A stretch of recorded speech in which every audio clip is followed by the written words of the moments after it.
Well, we all know that technology is such an important part of our everyday life, from laptops to smartphones to tablet devices. There is so much learning that can be done. Here to talk to us about how to integrate technology into education is Anupam Chugh, Instructional Technology Consultant at Wayne RESA. Thanks for being with us. Thank you. Well, we're all pretty teched up, but I'm just wondering how we can use technology at home to help parents, help kids to learn better. You know, parents play such a critical role in helping their kids use technology appropriately and responsibly.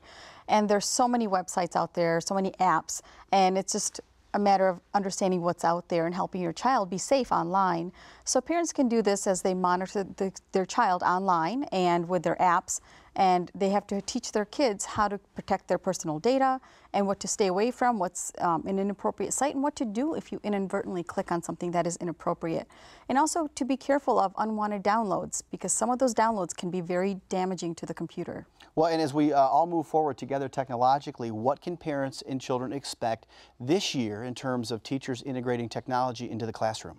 You know, teachers are doing so much with technology, and we know that kids learn differently. So teachers are using a wide variety of tools to help engage their students in different ways. So they're using clickers, interactive smartboards, video conferencing, simulations, projects, apps, iPods, anything that you can imagine. The teachers out there learning about it. And it actually varies the learning for the child, and that helps the child be more engaged in the learning process. And can you use these applications both in science and math, but also in creative pursuits? Oh yes. I mean, technology allows kids to be very creative, and that's one of the things that kids love about using technology. They're very motivated. Once you give them a technology tool, they're very motivated in learning the content. And of course, you probably have some favorite apps when it comes to education? Yes, my favorite apps are Letter Sounds, Sock Puppets, ABC Pocket Phonics, Monkey Math, Little Speller Sight Words. There's a whole host of apps, educational apps for kids.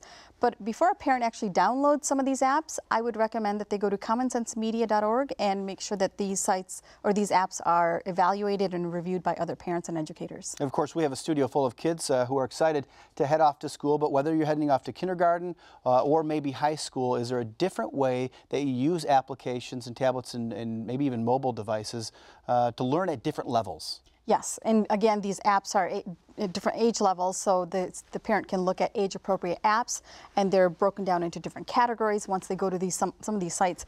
Another one is bestkidsapp.com, and a parent can click on an age 4 to 5 range or 6 to 7 and find apps that are appropriate for their child, including websites, not just apps. Well, talk about those websites. Do you have some favorite websites, recommended websites, both for parents and teachers? Yes, some of my favorite are education.com, starfall.com, pbs.org. Those are some of my favorites. Well, public television, of course, has been getting our kids ready to learn as they've been watching public television programming and, of course, visiting pbskids.org. And those are safe havens for kids. But not everything in the world of applications, mobile technology, and the internet is safe. Right. Let's talk a little bit more about making sure kids are safe when they're online.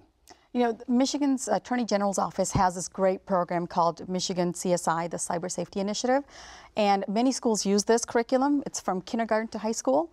Parents can use the content. They have contracts that parents can download and customize to help their child to use technology ethically, responsibly, and appropriately.